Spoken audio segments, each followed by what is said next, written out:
بسم الله الرحمن الرحيم والتين والزيتون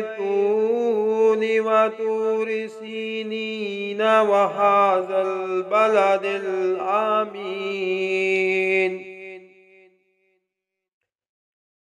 لقد خلقنا الإنسان في أحسن تقويم ثم رددناه أسفل سافلين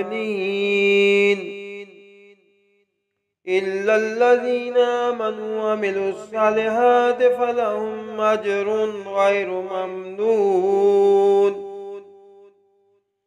فما يكذبك بعد بالدين أليس الله بأحكم الحاكمين صدق الله العظيم.